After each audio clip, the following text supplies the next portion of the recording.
1. A Visitor. My name's Samuel, Lenny Samuel. You can call me Len. I'm a private eye. A private eye is a private detective, a detective who will work for anyone who will pay him. I'm not a policeman. I work on my own as a private eye. My office is on the west side of Los Angeles, on the 4th floor of a high building.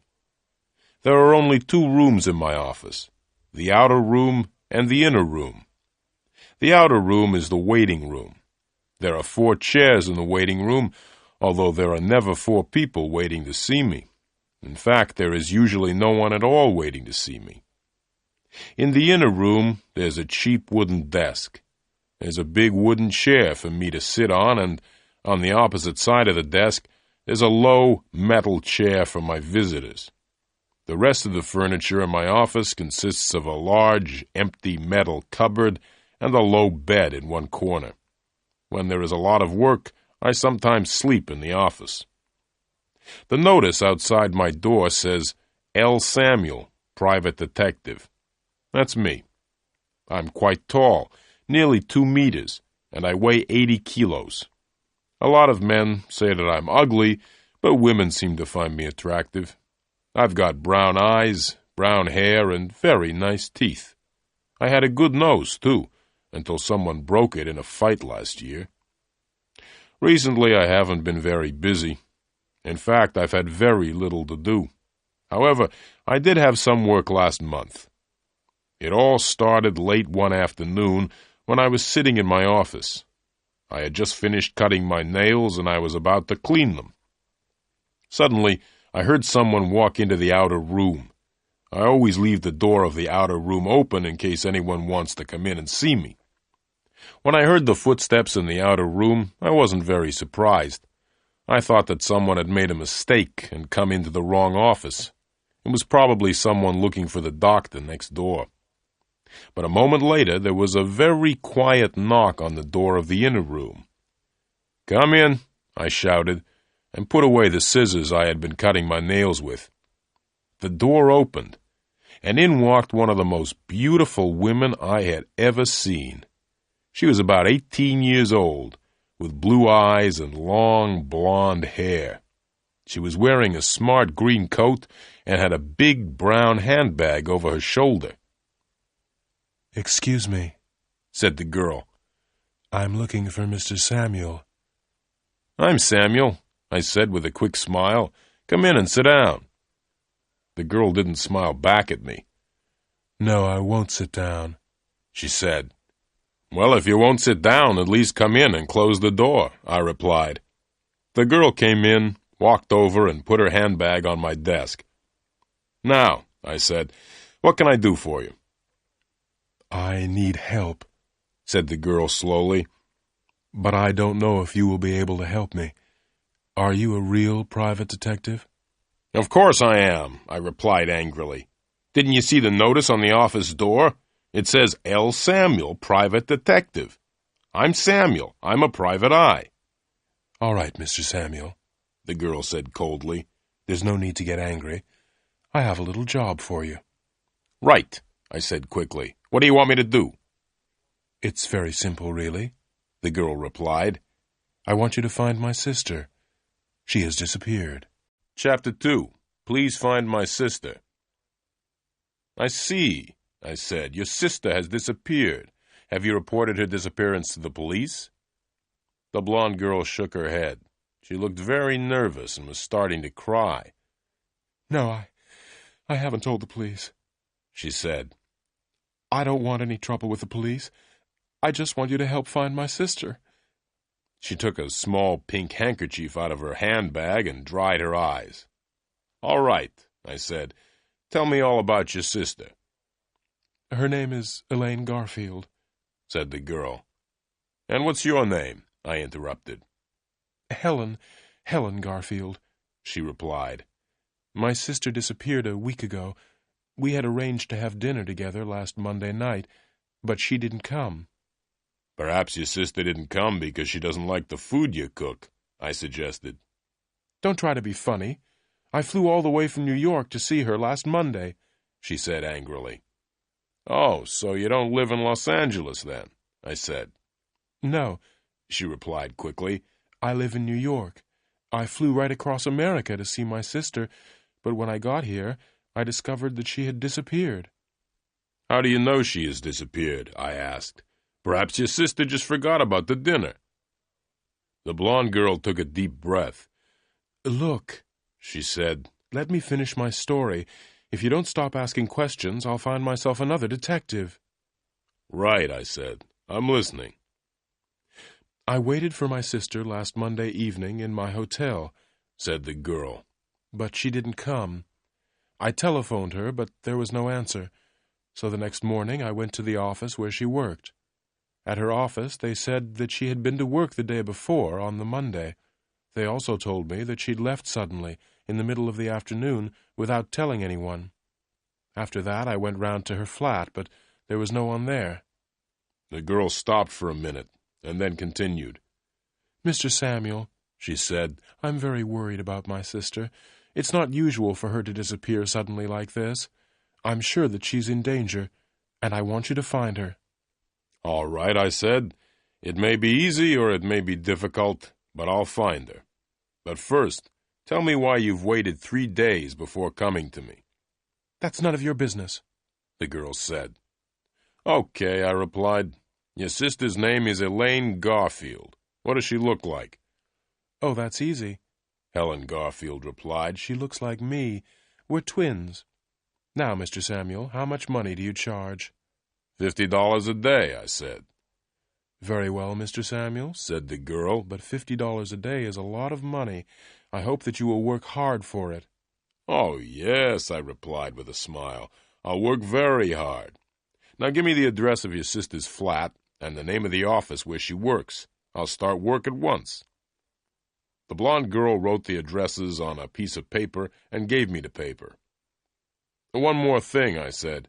"Can you give me your address, too?" "That won't be necessary," she replied as she picked up her handbag. "I'll come and see you again tomorrow afternoon at 5 o'clock. Goodbye, Mr. Samuel." Without waiting for an answer, the girl turned around and walked out of the office. As I watched her walk out of my office, I smiled to myself. This is better than cleaning my nails, I thought. Then I began my work. Chapter 3. The Manson Building. After the blonde girl had left my office, I looked at the 2 addresses which she had written on the piece of paper. The first was Elaine Garfield, apartment 716, Manson Building, Sunset Place. The second address was Meyer & Meyer, attorneys, Title Insurance Building. Putting the paper in my pocket, I got up and walked towards the door. Then I stopped and went back to my desk. I opened the top left-hand drawer and took out my gun, a .38 Smith & Wesson. Then I put the gun back in the drawer. I decided that it was safer to leave it behind. It's easy to get shot if you're carrying a gun. I ran down the stairs, all 4 floors, and out into the street. My old gray Chrysler was outside, so I jumped in and drove off fast, towards Sunset Place. The Manson Building was a tall, ugly block of apartments. I parked the Chrysler outside and walked towards the big glass front doors. "Hey, mister," a voice said. I continued walking. "Hey, mister," said the voice again. "You can't leave your car there." I stopped and turned around. A man in a gray uniform was standing by the Chrysler. "Hey, mister," the man repeated, "you can't park your car here." "Why not?" I asked. "Because only people who live in the Manson Building can park here," he replied. "So," I said, "how do you know that I don't live in the Manson Building?" "Because I'm the porter," the man replied. "I work in the entrance of the building and let people in and out of the door. I know everybody here." "Right," I said. "Then please let me in." The porter and I walked up to the big glass front doors, and he let me in. "Who do you want to see?" the porter asked. "Miss Elaine Garfield," I said. "She lives in apartment 716. "I'm sorry," the porter replied. "Miss Garfield is out." "When did she go out?" I asked, trying not to look interested. "Mind your own business," said the porter. "I'm not going to tell you, and I'm not going to let you go up to Miss Garfield's apartment when she's not there." "Why don't you go for a walk?" I said to the porter, and put $5 in his hand. I gave the porter the money to make him go away. The porter shook his head. "No," he said. I gave the porter $5 more. "Now go for a long walk," I said. The porter went out into the street, and I went up to apartment 716, Miss Elaine Garfield's apartment. Chapter 4. A very tidy apartment. I rang the bell beside the door of apartment 716 and waited. There was no answer. I rang again, but there was still no answer. Then I took a small, square piece of plastic out of my pocket. I looked around. I was alone. I pushed the piece of plastic into the space between the door and the door frame and moved the plastic up and down. In a minute the door opened, and I went into the flat. I stood still and listened. There was silence. I switched on the light and looked around. It was a modern apartment. I was standing in the living room.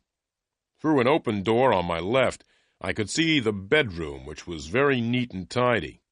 I looked in the wardrobe. It was almost empty. That's funny, I thought. People who disappear don't usually take most of their clothes with them. They only take their clothes if they've been planning their disappearance for a long time. I walked back into the living room and searched it carefully, but I found nothing to explain Elaine Garfield's disappearance. Then I went into the kitchen. The kitchen was also very clean and tidy. There were no dirty plates or cups. There was no old milk in the refrigerator. Everything was in its place. Well, I thought, there's only the bathroom left to search now. The bathroom, too, was empty and clean. I walked quickly around the flat, making sure that I hadn't forgotten anything. I wiped everything I had touched with my handkerchief because I didn't want to leave any fingerprints. Then I switched off the lights and opened the door to leave. But I didn't leave. There were two men standing outside the door. One of them was short and had red hair and a nasty smile. The other was quite tall and was wearing a hat pulled down over his face. The one with the hat was holding a gun, and the gun was pointing at me. I tried to close the door, but the red-haired man put his foot out to stop the door closing. I let go of the door. The door opened, and both the men came in. The one with the hat was in front, and he was still carrying the gun. "Hold your hands up in the air," said the man with the gun. Then he turned to the red-haired man. "See if he's got a gun on him, Joe." Joe, the red-haired man, came over towards me.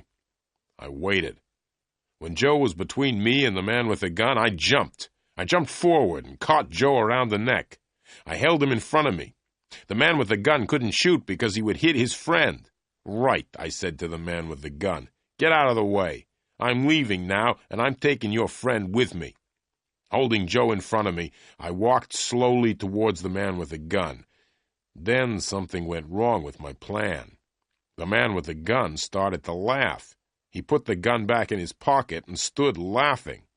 "Why are you laughing?" I asked. "I'm laughing because you're so stupid," the man with the gun said, and walked up to me. "Stop," I said, "or else I'll—" "What will you do?" asked the man with the gun. "You can't do anything. I'm the one with the gun." As he said this, the man leant forward. He pulled Joe out of my hands and hit me in the face. I must say that I wasn't expecting to be hit in the face. It hurt. It hurt even more when he hit me again, and I fell on the floor. I lay still on the floor, hoping that the two men would go away. But they didn't go away. Instead, they picked me up and hit me hard on the head. Everything went black. I lay on the floor. I was unconscious. Chapter 5. Meyer and Meyer. I woke up with a terrible pain in my head. I was lying on the floor outside the front door of Miss Elaine Garfield's apartment. I looked around. The man with the gun and his red-haired friend had left. I was alone, and I had a terrible headache. I got up slowly and felt my head gently to see if there was any blood. There wasn't any blood, but my head was still very painful. I decided to go back to the office and go to bed. There was no sign of the porter at the entrance to the Manson building. I walked out of the door and across to the old gray Chrysler. I drove slowly back to the office. The telephone was ringing when I arrived at the office. I went in quickly and answered it. Samuel speaking. "Listen, Samuel," replied a voice. "Forget about Elaine Garfield. We hurt you a little in her apartment. If you don't forget all about Elaine Garfield, we'll hurt you a lot more." Who are you? I asked. But there was no answer. The man had put down the telephone. I decided to do what the man had told me. I would forget all about Elaine Garfield for 10 hours. After a good night's sleep, I would look for Elaine Garfield. I would also try to find the man with the gun and his friend Joe. I lay down on the hard, low bed and went straight to sleep. I woke up the next morning at 8 o'clock. I felt my head carefully, but it did not hurt so much now. I left the office and went across the street to the cafe where I usually had breakfast. I drank a glass of orange juice, ate some fresh toast, and drank several cups of coffee. I read the morning newspapers. There was a lot of news, but nothing about Miss Elaine Garfield. I looked at my watch, left the cafe, and walked over to the Chrysler. By 9 o'clock, I was outside the Title Insurance Building. At 3 minutes past 9, I was standing outside the door of Meyer & Meyer, attorneys. At 20 past 9, I was still standing outside the door. Nobody had arrived yet to work. At 9:30, the first secretary arrived, and at 18 minutes to 10, I was sitting in Mr. Meyer's office. "Well, Mr. Meyer," I said, "my name's Samuel, and I'm a private detective." "I'm pleased to meet you," Mr. Meyer said politely. He was about 55 years old, with a gray suit, gray hair, and a gray face. "Does Miss Elaine Garfield work here?" I asked.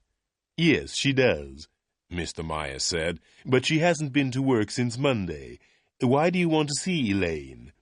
"Her sister has asked me to help find her," I replied. "Can you think of anything Elaine said or did which could explain her disappearance?" Mr. Myers scratched his head. "No," he said, "I'm afraid I can't help you." "Who did Elaine work with?" I asked. Mr. Meyer looked at me.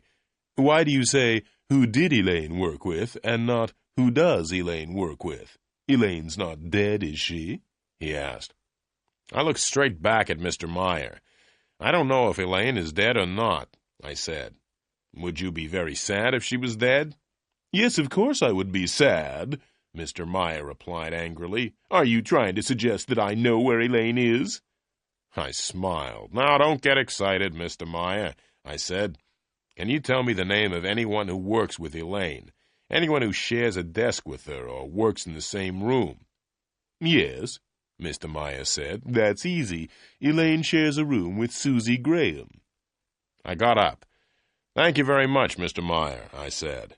"Where is Susie Graham's office, please?" "It's along the corridor," said Mr. Meyer. "The third door on the left." I thanked Mr. Meyer again and walked to the door.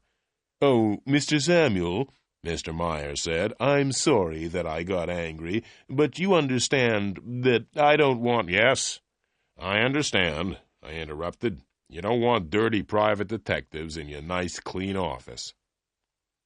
I walked out of Mr. Meyer's office and banged the door behind me. I walked slowly down the corridor and knocked on the third door on the left. "Come in," said a voice. So I went into the room. "Are you Susie Graham?" I asked. "Yes," said the girl sitting at the desk. "I'm Susie." I smiled at her. Susie was the kind of girl everyone smiled at. She was small and slim and had a pair of beautiful brown eyes. "What can I do to help you?" Susie asked. I smiled again. "I'd like to ask you some questions, Miss Graham." "Don't call me Miss Graham," the girl said. "You can call me Susie." "Well, Susie, I said. I would like to ask you some questions about a friend of yours. Her name is Elaine Garfield. Susie stopped smiling. Yes, all right, she said, but I don't want to talk about Elaine here in the office. Right, I replied. I'll tell you what we'll do. We'll go out and find a cafe. I'll buy you a cup of coffee, and you can tell me about Elaine. All right? Susie cheered up and looked much happier. I'd like to have a cup of coffee, she said, but Mr. Meyer might get angry if I leave the office. Don't worry about Mr. Meyer, I said with a big smile. Mr. Meyer and I are great friends.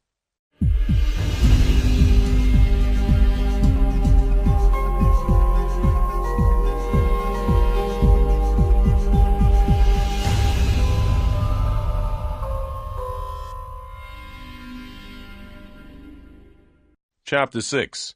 Susie. Susie put on her coat, and we left the office together. We found a little cafe just opposite the title insurance building. In the cafe, I told Susie why I was asking questions about Elaine Garfield. Elaine's twin sister, Helen, thinks that Elaine has disappeared, and she has asked me to find Elaine, I said. Helen told me that she came to Meyer & Meyer last Tuesday. She was told that Elaine had left work suddenly last Monday afternoon. Is that right? Susie nodded. At least part of it's right, she said. Elaine was at work last Monday, and she hurried off in the middle of the afternoon. Susie stopped for a minute, and then she continued. But I don't remember seeing Elaine's sister Helen on Tuesday. In fact, I didn't even know that Elaine had a sister. Elaine's sister lives in New York, I explained. Now, can you remember last Monday afternoon? Did Elaine give any reason for leaving suddenly? Oh, yes, Susie said. Elaine said that she wasn't feeling well and was going to lie down. Did Elaine receive any visitors or phone calls last Monday afternoon? I asked. No, I don't think so, said Susie. No, wait a minute, I think... Yes, Elaine did receive a phone call just before she left. I smiled. I don't suppose that by chance you might have heard any of the telephone conversation. Certainly not, Susie replied. I don't listen to other people's phone calls. Can you think of any reason why Elaine disappeared? I asked. No, Susie replied. Elaine was always very friendly with everyone, and she didn't seem to have any troubles. Did Elaine have any special friends? Any men or women she talked about a lot? I asked. No, not really, Susie replied. Elaine and I used to be quite friendly, and we went out dancing together a lot, but recently we haven't been out together at all. I understand, I said, though I really didn't understand anything at all. Can you remember the last time you went out together? Can you remember the place you went to? Oh, that's easy, Susie said quickly. We went to the Las Cabanas Club. We always went there. It was about a month ago. We had an argument there, and we haven't gone out together since. What was the argument about? I asked. It was after midnight, Susie explained, and I wanted to go home, but Elaine said she wanted to stay a bit longer. She said that she had met a wonderful man and didn't want to leave. I said I was going home, and I left Elaine in the club. After that evening, one thing led to another. What do you mean? I asked. One thing led to another. Susie smiled. I often spoke to Elaine about the man she had met. Elaine thought he was wonderful. I told her that he was no good at all.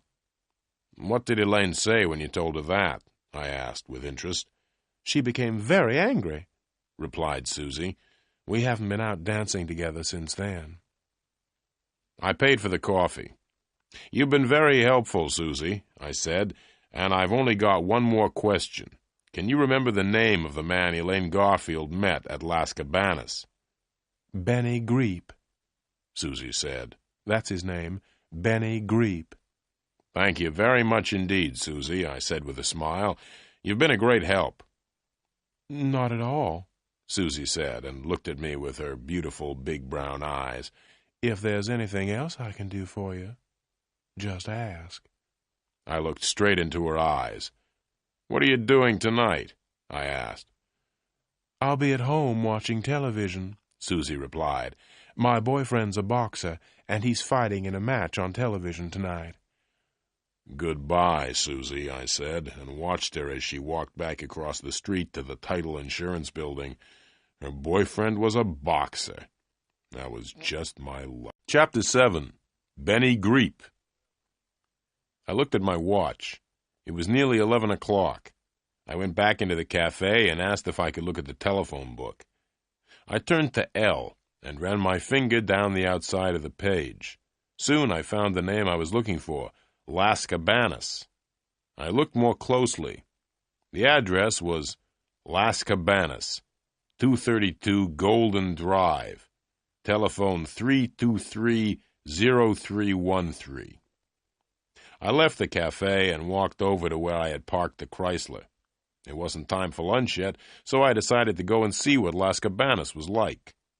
It took me nearly 20 minutes to drive there, and another 10 minutes to find somewhere to park. Have you ever seen a nightclub in the daytime? It's a very depressing sight. At night, the nightclub seems wonderful. However, at 11:45 in the morning, it looks old, empty, and dirty. The man I met at Las Cabanas looked old, empty, and dirty, too. I rang the bell for 5 minutes before he answered the door. Even then, he didn't open the door itself. Instead, he opened a small window in the door. "What do you want?" he asked. "The club doesn't open until 10 o'clock tonight." "I'm looking for someone," I said. "Someone called Benny Greep." "I don't know anyone called Benny Greep," the man replied and started to shut the window. "Wait a minute," I said, and pushed $5 through the window. "That's better," the man said, and he opened the door and let me in. I followed him across the dance floor. The man was a cleaner. He picked up a brush and began to clean the floor. "Do you know where I can find Benny Greep?" I asked the man again. "If you come back tonight at 10 o'clock, you'll find Benny Greep here," the man said. "Benny plays the drums in the band." I gave the man another $5. "Where can I find Benny now?" I asked. The man picked up a piece of paper from the floor and wrote an address on it. I took the paper and left immediately. As I drove the gray Chrysler away from Las Cabanas, I looked at the address the cleaner had written. 5314 Arvita Street, West Los Angeles. 5314 Arvita Street was an old block of apartments. I gave the porter a couple of dollars, and he told me which was Benny Greep's apartment. I walked up the narrow, dark stairs until I came to the 5th floor. I was looking for apartment 507. I knocked on the door of apartment 507 and waited. There was no answer, so I rang the bell. No answer. I knocked again, hard. There was still no answer. I pushed against the door, and it opened easily. I waited. There was no sound from the apartment, so I went in. The light was on, and the curtains were drawn. The apartment was very small. There was one main room, which was used as the living room, dining room, and bedroom. The room had 2 doors. One of the doors led into the kitchen, and the other into the bathroom. The main room was very untidy.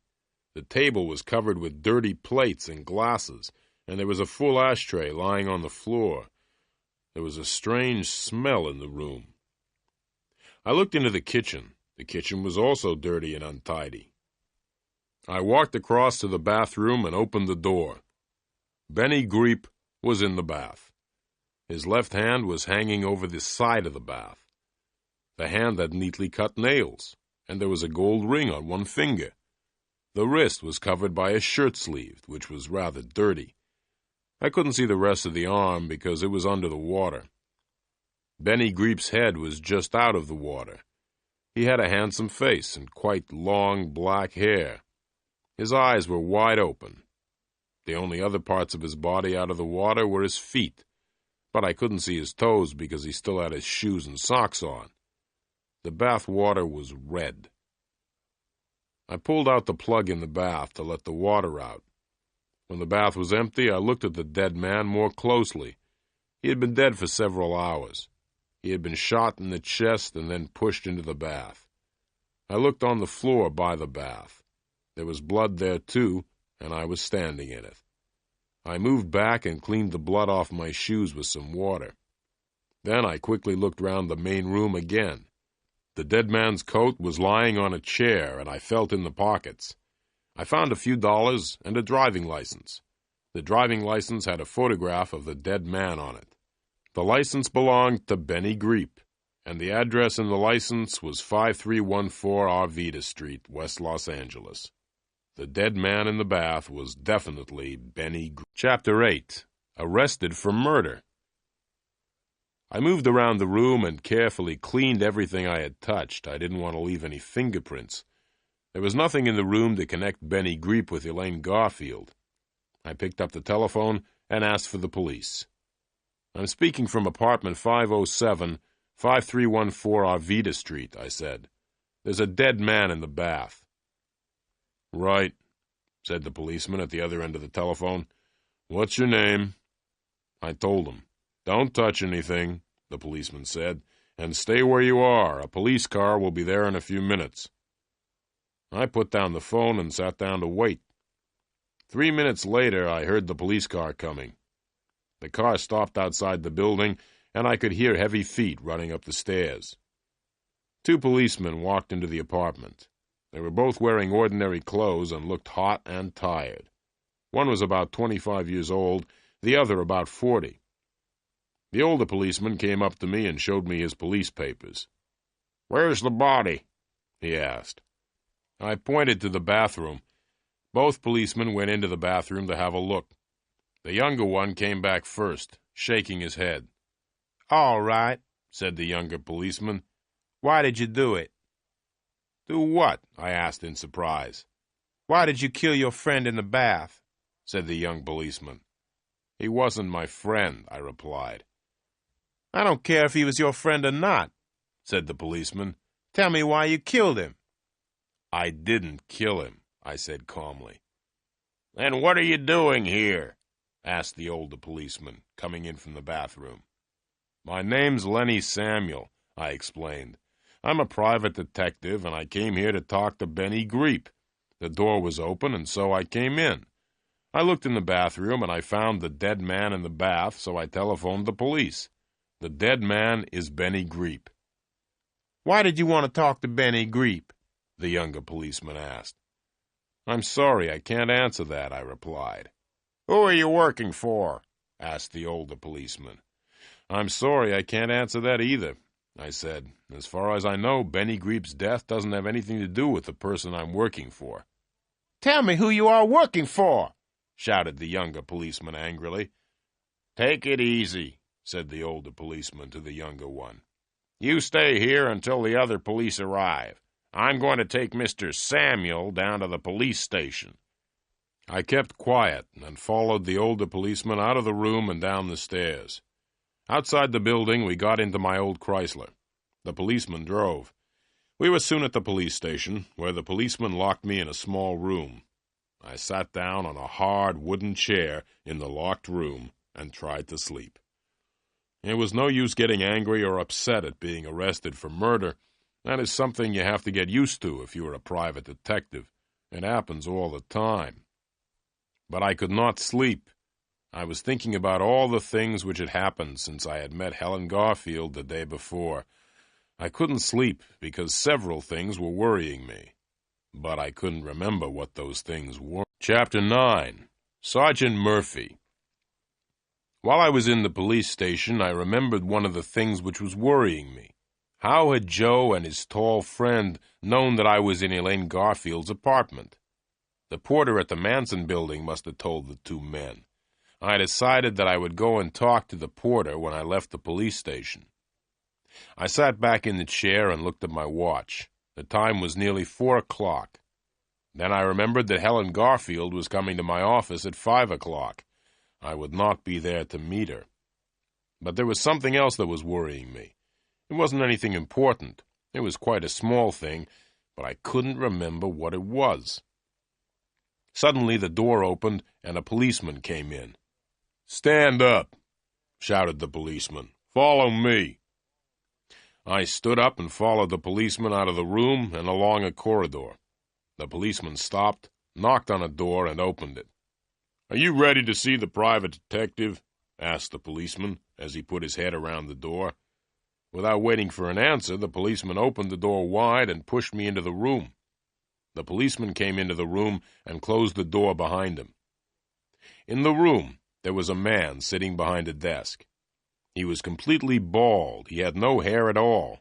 He was about 55 years old, and his name was Sergeant Murphy.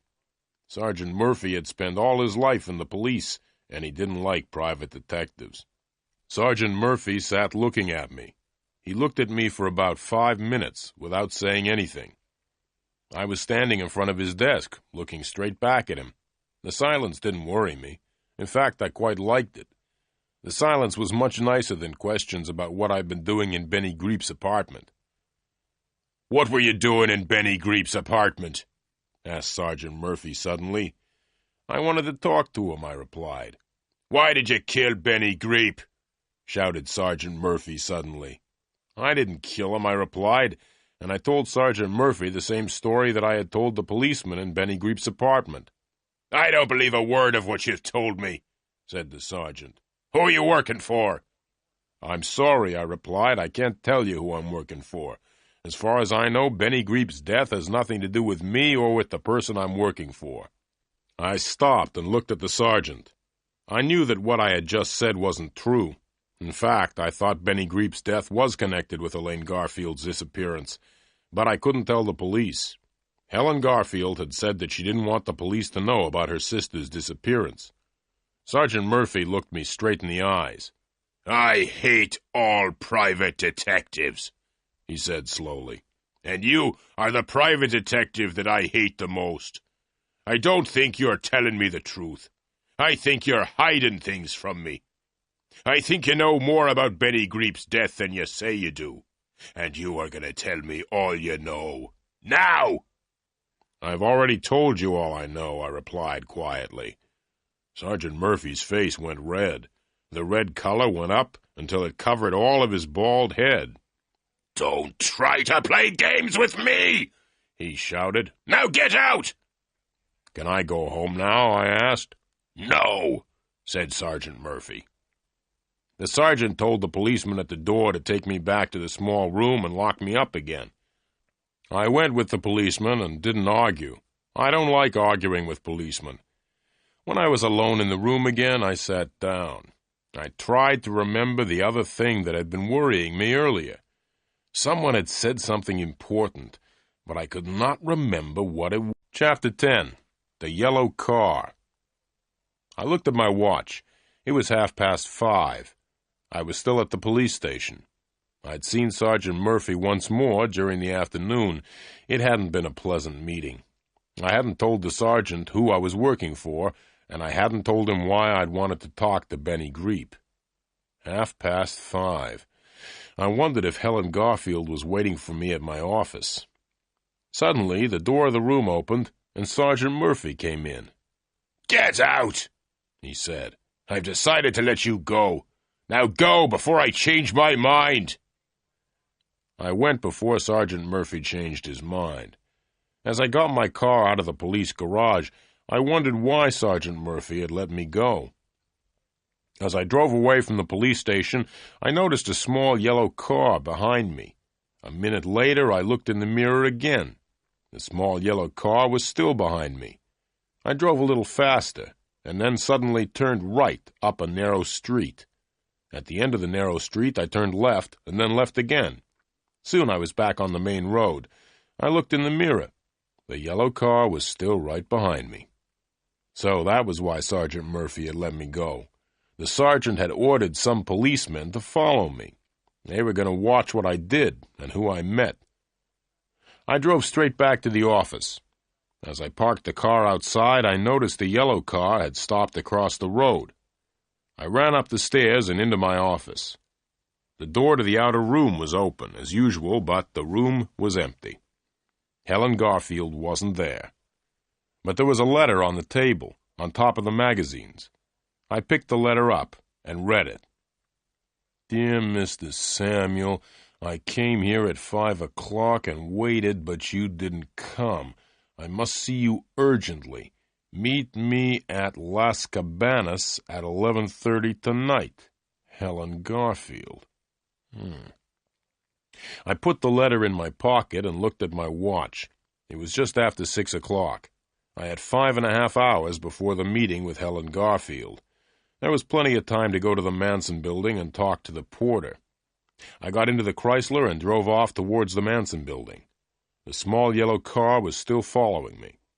As I drove, I thought about Helen Garfield's letter. Why does she want to meet me at Las Cabanas, I asked myself. In fact, how does she know about Las Cabanas at all? She says that she lives in New York. I would have to ask Miss Helen Garfield a few questions the next time I saw her. But the most important thing now was to get away from the yellow car, which was still following me. I was going to the building where Elaine Garfield lived, and I didn't want the police to know. There were 2 men in the yellow car. I turned right, and the yellow car followed. I stopped, and the yellow car stopped. I turned the Chrysler around, and the yellow car turned around. I tried to drive faster than the yellow car, but the Chrysler was too old and too slow. I slowed down and waited until I was near the next traffic lights. Then, just as the lights were changing from green to red, I drove across them. The yellow car was too late. The lights were now red. But that didn't stop the car. It drove straight past the red light. Then, as I looked angrily in my mirror, something happened which made me laugh. A policeman on a motorbike drove after the yellow car. The policeman made the driver stop because he had driven past the red light. I drove away as fast as possible. In my mirror, I could see the driver inside the car arguing with the policeman on the motorbike. It was the funniest sight I had seen for a long time. I drove on towards the Manson building, happy to have escaped. I may even have sung a little because I was feeling so good.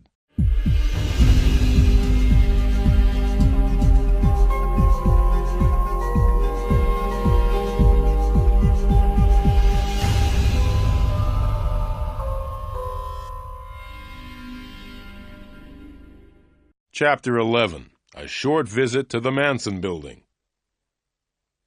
As I was driving happily towards the Manson Building, I had a surprise. I looked in the mirror. The yellow car was coming up fast behind me. I drove as fast as I could, but the yellow car got closer and closer. Just then, a dog ran across the road in front of the Chrysler. I braked hard, and the tires screamed as the Chrysler stopped suddenly to avoid the dog.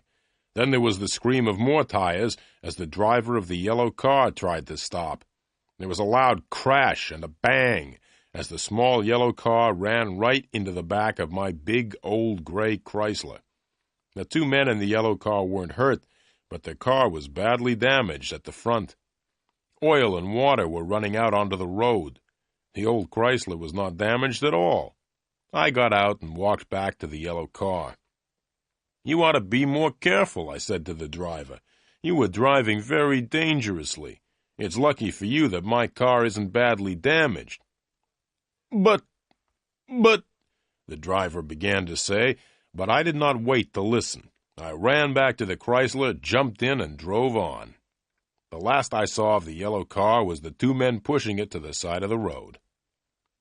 I was soon at the Manson building, and I went into the hall to look for the porter. I couldn't see him anywhere. Then I noticed a door with a sign on it saying porter. I knocked quietly, but there was no answer. I opened the door slowly and looked into the room. The porter was sitting at his desk, asleep. His feet were on the desk, and he was lying back in his chair. I walked quickly and quietly into the room and closed the door. I went up to the desk and noticed a piece of paper lying by the telephone. There was a telephone number written on the paper. 323-0313. Las Cabanas, I said to myself. That's the telephone number of the nightclub. Without waking the porter, I left the room. I had found out what I wanted to know. The 2 men who had hit me on the head had probably come from Las Cabanas. The porter must have telephoned them when I went up to Elaine Garfield's flat. I was now very interested in Las Cabanas. Elaine Garfield used to go dancing there with Susie. Benny Greep worked there before he was killed. Helen Garfield wanted to meet me there at 11:30, and now the porter and the two men who had hit me on the head were connected with Las Cabanas. I went home, washed, changed, and had a meal. At 11 o'clock I went out again. I was going to Las Cabanas. There were lots of cars parked outside, and I had to leave the Chrysler quite a long way away from the nightclub. As I walked up to the entrance of Las Cabanas, it started to rain heavily. I knocked on the door, and the little window in the door opened. A face looked at me for a minute. Then the door opened, and I went in. The club no longer looked empty and dirty. Soft lights and sweet music had changed the appearance of the club completely. I stood and looked around. There was a small dance floor on which a few people were dancing. The band was small and not very good. There was a new drummer instead of Benny Greep. Around the dance floor, several groups of people were sitting round low tables. To the right of the dance floor, there were more tables where people were eating. There were two doors behind the tables, which led into the kitchen. I sat down at a table by the dance floor, in the darkest part of the room, and waited.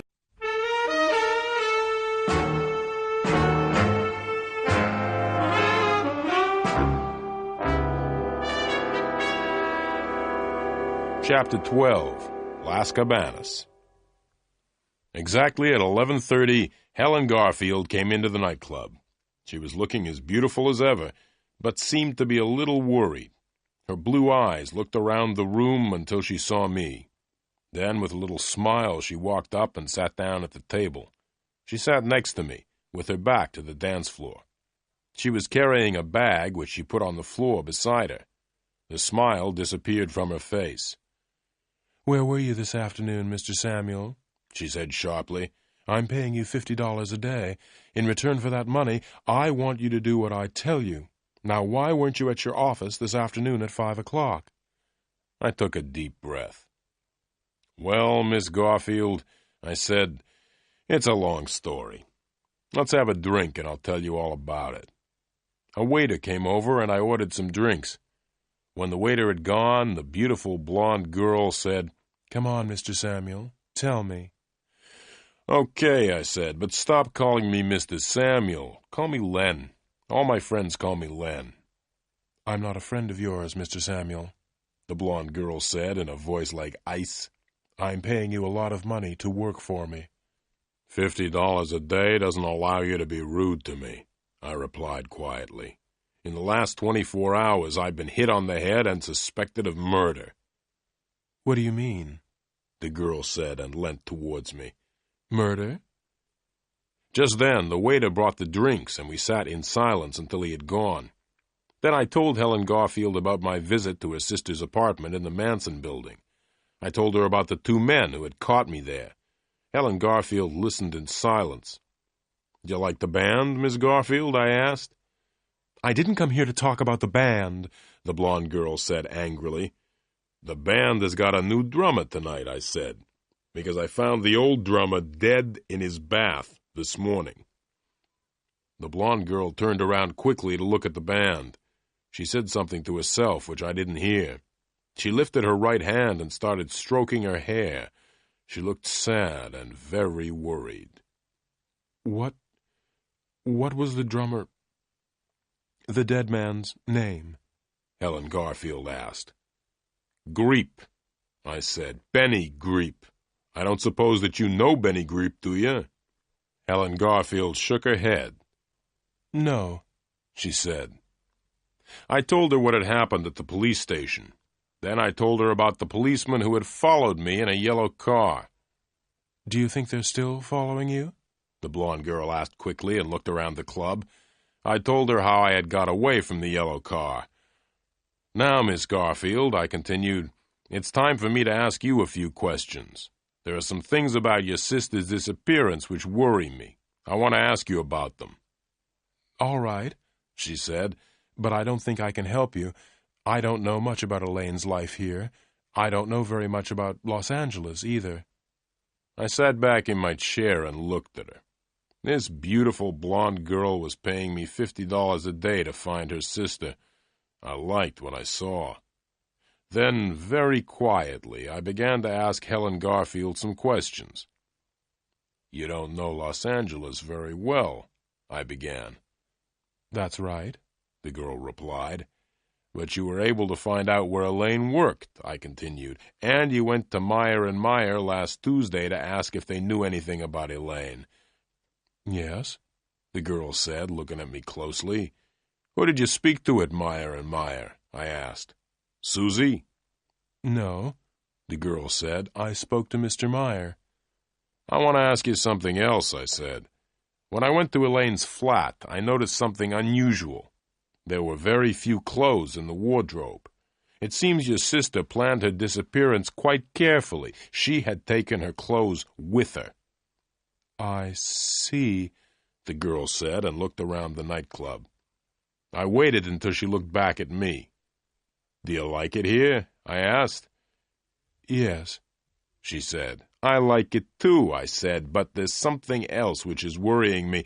Do you mind if I ask you one more question?" "Not at all," the girl said.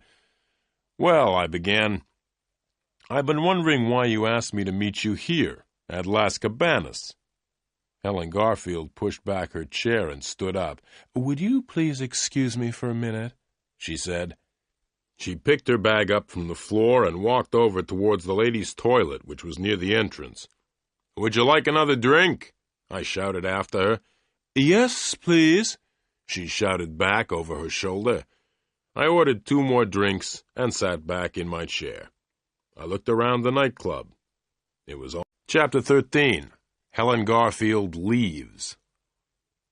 I sat by the dance floor in Las Cabanas waiting for Helen Garfield to come back from the toilet. I was waiting for her to answer my question. I wanted to know why she had asked me to meet her here.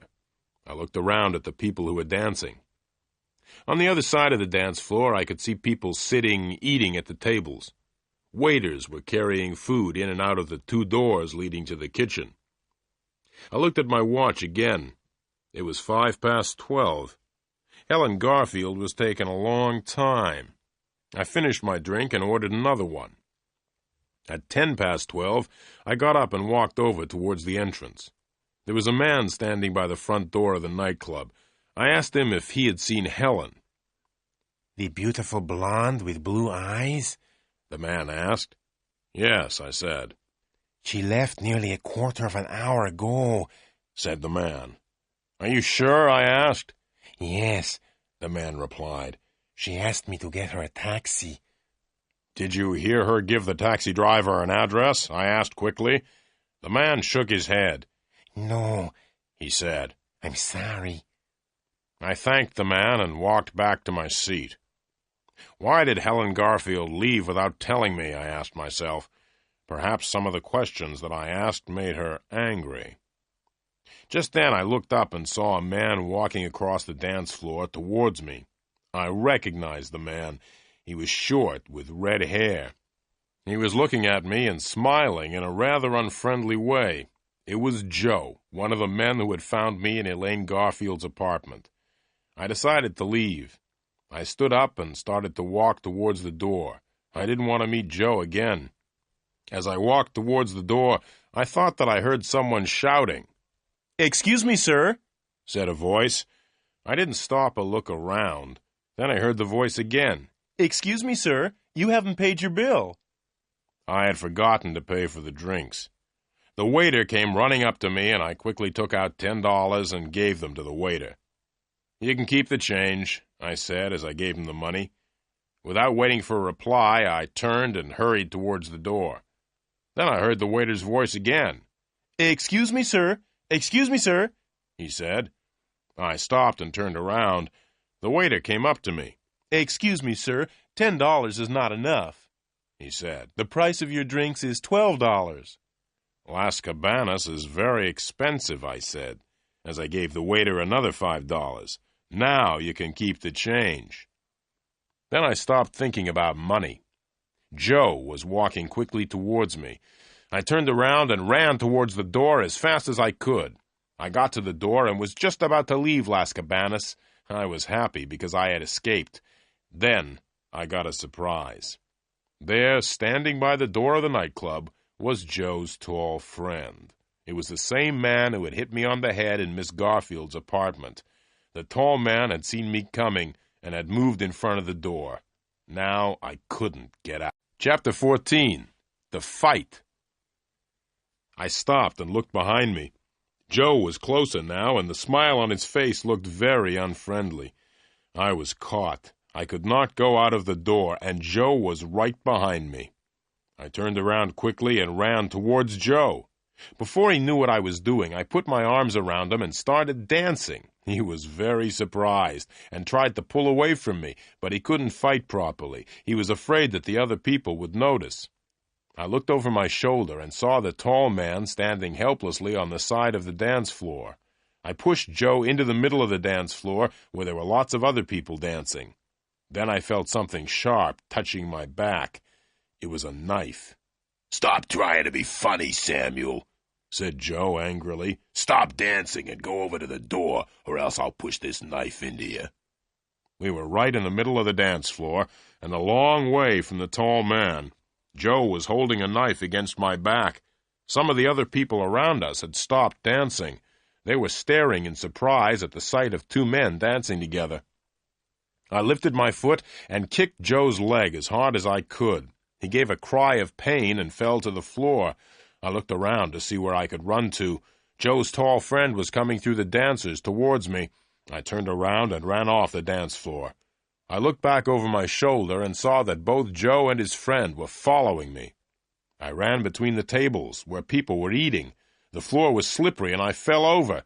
As I fell, I knocked over a table and the plates of food and glasses fell on top of me. I got up quickly and ran out through one of the doors into the kitchen. Then I stopped and counted to 5. As Joe and his tall friend were coming towards the door, I pushed the door closed as hard as I could. There was a loud bang as the men ran into the door. I smiled and turned round, but I did not smile for very long.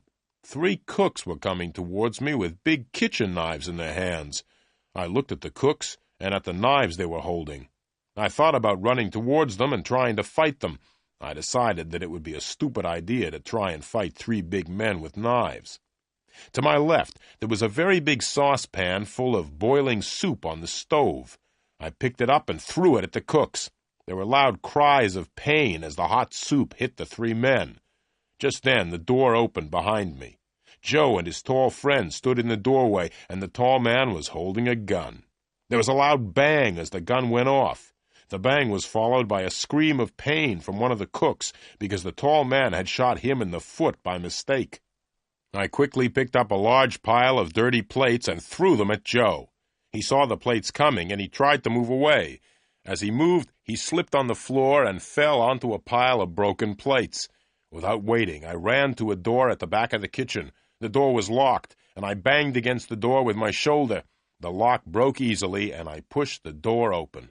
As I ran out into the dark street, I could still hear the shouts and cries coming from the club. I came to the Chrysler and bent over to open the door. Just then there was a noise behind me. I turned around and saw a man with his arm raised. Then I felt a terrible pain in my head. Everything went black. I fell to the ground, unconscious. Chapter 15. The Police Station. Feeling better now? Asked a voice. I opened my eyes and looked around me. I didn't know where I was. I was lying on something hard, and there was a bright light on my eyes. "Where am I?" I asked. Then I realized where I was. I recognized the gray walls, the hard furniture, and the bright electric lights. I was in the police station again. Feeling better now? The voice repeated.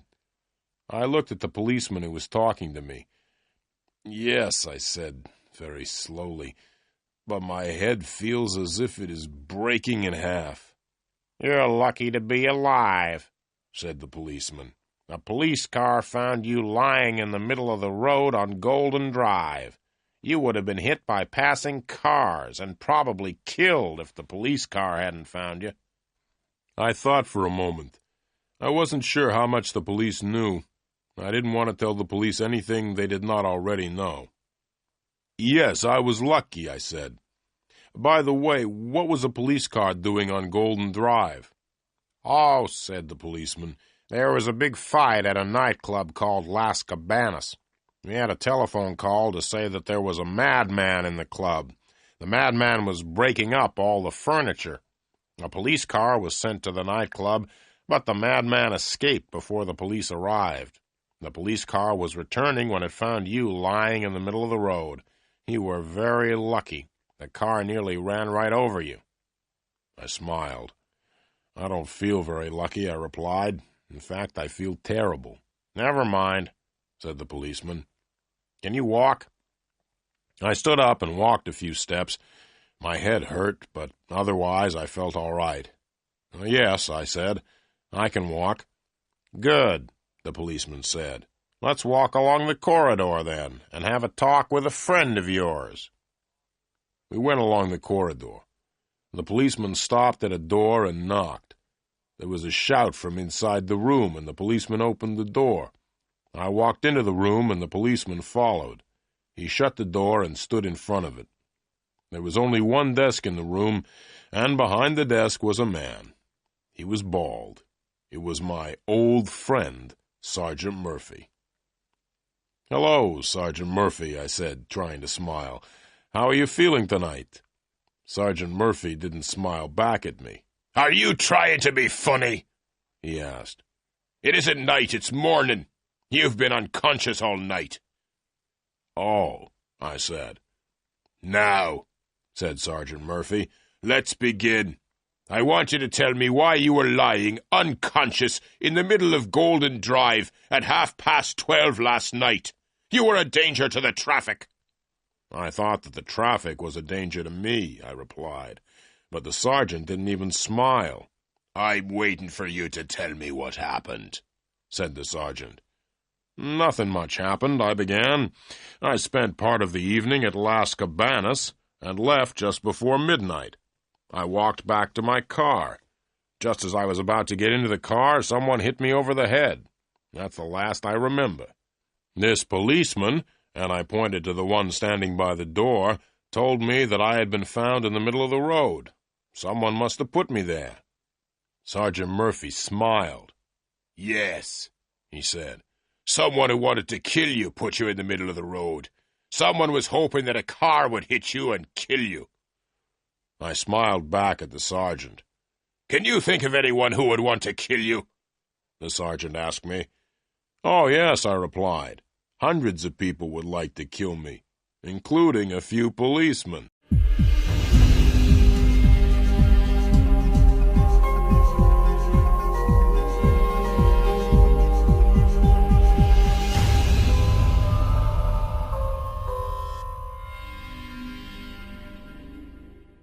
Chapter 16. Tell me the truth. "Did you leave Las Cabanas before midnight?" asked Sergeant Murphy. "That's right," I replied. "I left the nightclub just before 12. "So you weren't at Las Cabanas when the big fight started just after 12? asked the sergeant. "Big fight?" I said, trying to sound surprised.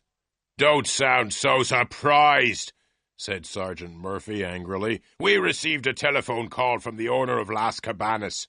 He said that just after midnight last night, a tall man with brown hair and brown eyes called Lenny Samuel attacked two of the people at the club. The owner of the club said that you then attacked and injured 3 cooks. Then you broke over 100 plates and a table and ruined food worth several $100s. I didn't say anything. I could not think of anything to say. "Did you really do all that?" Sergeant Murphy asked in a different voice. The sergeant sounded both surprised and pleased.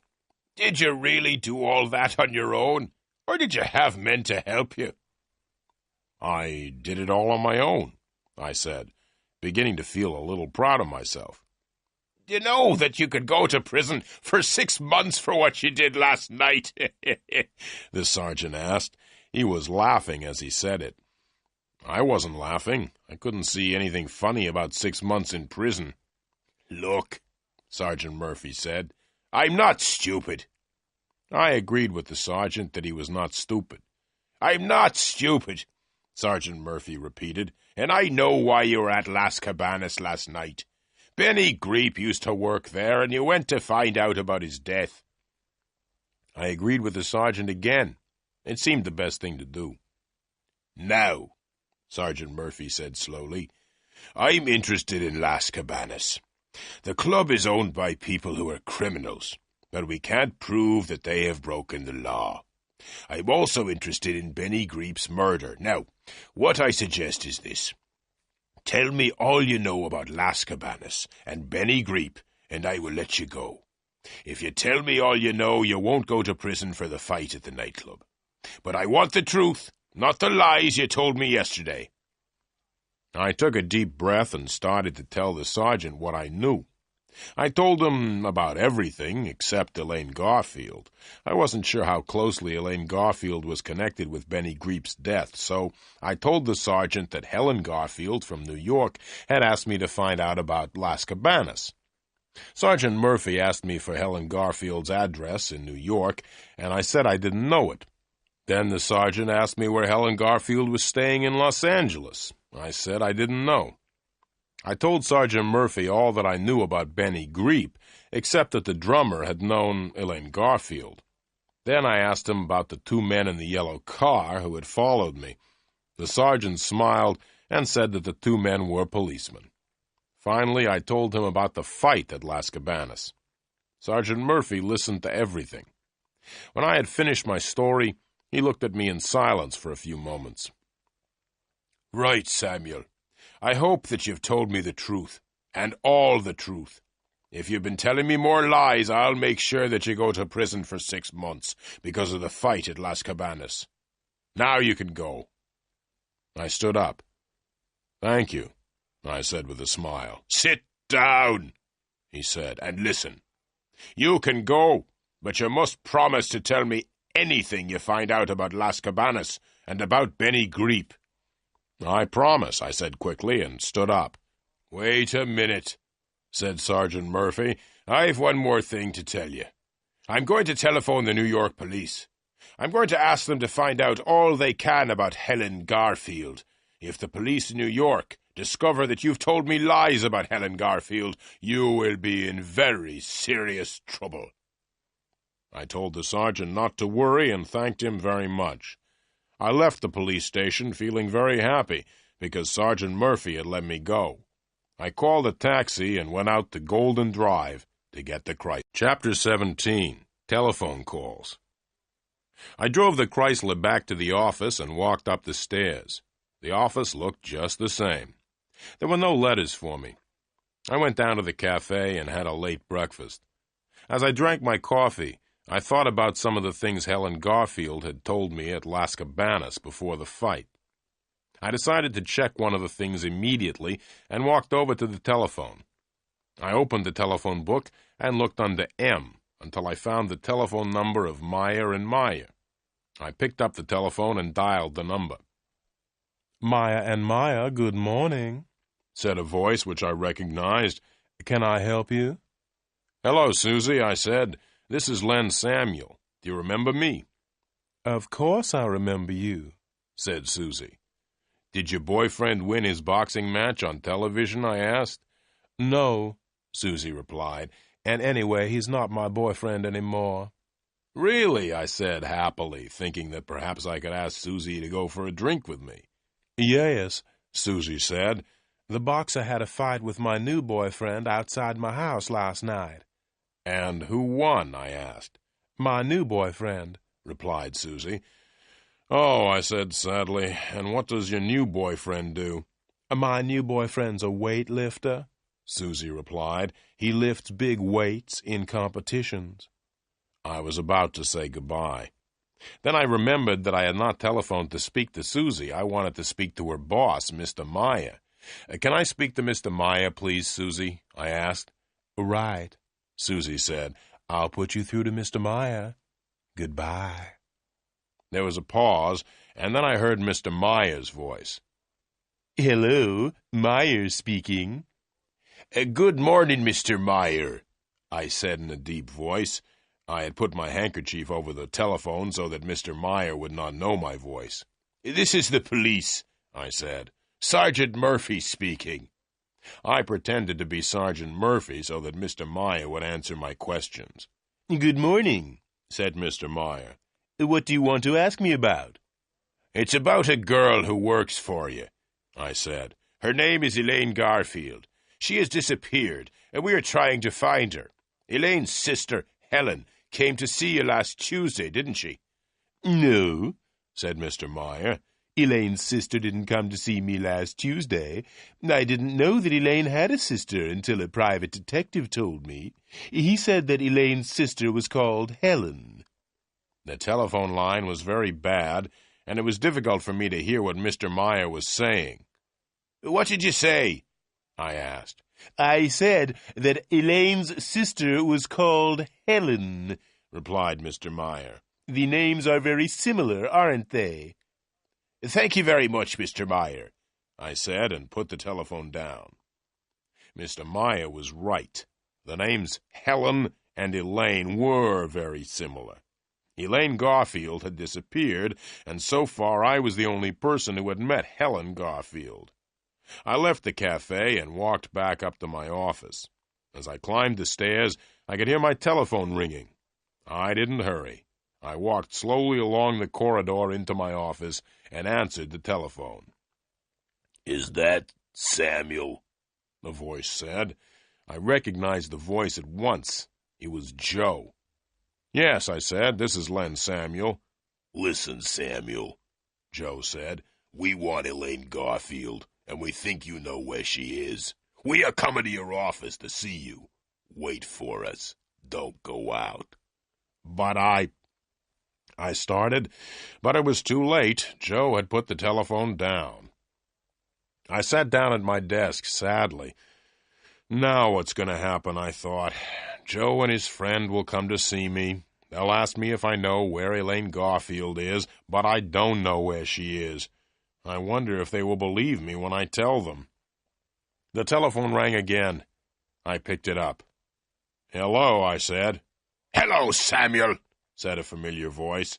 "Hello, Sergeant Murphy," I replied, trying to sound pleased. "We've just telephoned New York," the sergeant said angrily, "and the New York police were very helpful. The New York police told us that there is no such person as Helen Garfield. Helen Garfield does not exist. There is no one living in New York called Helen Garfield. You were lying when you told me that you were working for Helen Garfield."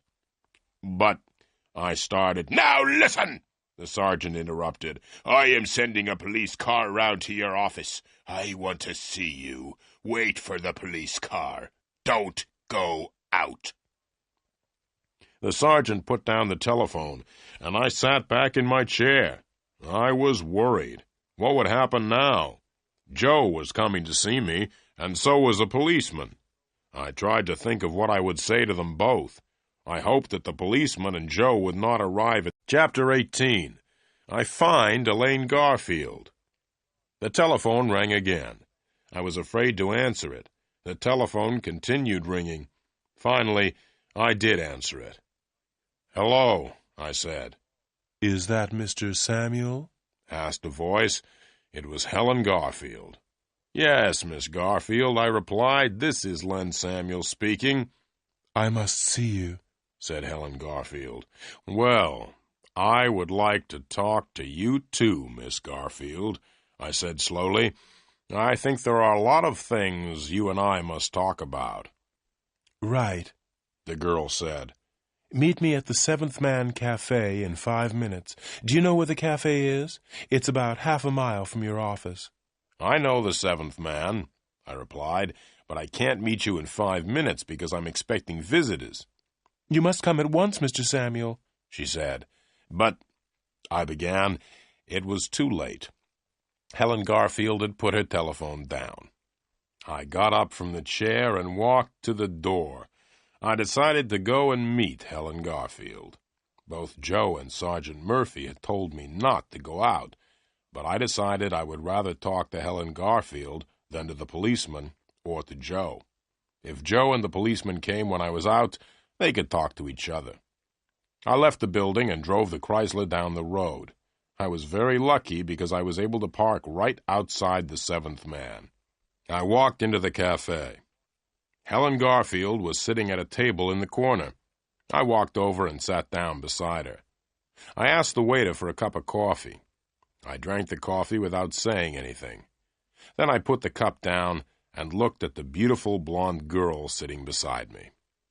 "Miss Garfield," I said, "you are a very beautiful girl, but I think you are a liar.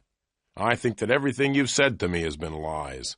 I don't think you've ever told me the truth." The blonde girl's face slowly became red. She looked straight at me. "Mr. Samuel," she said, "I'm paying you a lot of money to work for me. I asked you to find my sister. I didn't ask you to call me a liar." "Well, Miss Garfield, I think I have found Elaine Garfield. Would you like me to tell you where she is?" "Yes," the blonde girl said. "Where is Elaine?" "She's here in this cafe," I said. "Elaine Garfield is sitting next to me. You are Elaine Garfield. Helen Garfield doesn't exist. You pretended to be Helen Garfield, but there really never was any such person. The police in New York say that Helen Garfield doesn't exist," I went on. "Helen Garfield and Elaine Garfield are the same person. You are Elaine Garfield, and you pretended to be Helen." The blonde girl stood up angrily. "How much money do you want, Mr. Samuel? You are no longer working for me," she shouted. "Sit down," I said quietly. The blonde girl did not sit down, so I pulled her down beside me. "Now listen, Miss Garfield," I said firmly. "You are going to tell me all about yourself and why you came to see me. I want to know all about Benny Greep and Las Cabanas. I want to know why you disappeared." "I won't tell you anything," she said. "Oh, yes, you will tell me everything," I replied. "You'll tell me everything, or else I'll take you straight to the police. You see, the police are looking for me at this moment. The police think that I may have killed Benny Greep," I continued. "The police know that I had a fight at Las Cabanas last night. A red-haired man and his tall friend are also chasing me. They are the two men who started the fight at Las Cabanas. They will try to kill me if I don't tell them where you are. So you see, Miss Garfield, I think you had better tell me everything. I'm the only person who can help you." The blonde girl sat in silence for a minute. Then she began to cry. "All right," she said. "I'll tell you everything. I am Elaine Garfield." Chapter 19. Everything is explained. I looked at the blonde girl. "So you agree that you're really Elaine Garfield and not Helen," I said quietly. "Now tell me about Benny Greep." The girl took a deep breath. "Susie Graham and I used to go out dancing together a lot," said Elaine. "We often went to Las Cabanas. One night when we were there, I met a wonderful man called Benny. Benny was the drummer in the band. I liked him very much and went to the nightclub very often to see Benny. We became very good friends." The girl stopped again and took out her handkerchief. "Go on," I said quietly. "I used to go to Las Cabanas to see Benny nearly every night. But it was difficult for us to talk to each other," the girl continued. "Why was it difficult for you and Benny to talk to each other?" I asked. "Because Benny was the drummer in the band, of course," Elaine Garfield replied. "We couldn't talk to each other very much, because he was playing with the band most of the evening." "I understand," I said, and ordered 2 more coffees. "So I spent a lot of time in Las Cabanas watching Benny play the drums," the girl said. "And I also watched everything else which happened in the nightclub." "What did you see?" I asked. "I didn't notice anything unusual at first," the girl replied, "but after a few nights I noticed that the same people always came to the club at the same time." "Which people?" I asked. "There was a red-haired man, a tall man who never took off his hat, and 1 or 2 others," said Elaine Garfield. "Yes," I said, "I think I have met 2 of them. They were the men who hit me on the head in the Manson building." "Anyway," the girl continued, "one night I asked Benny why these men came to the club every night.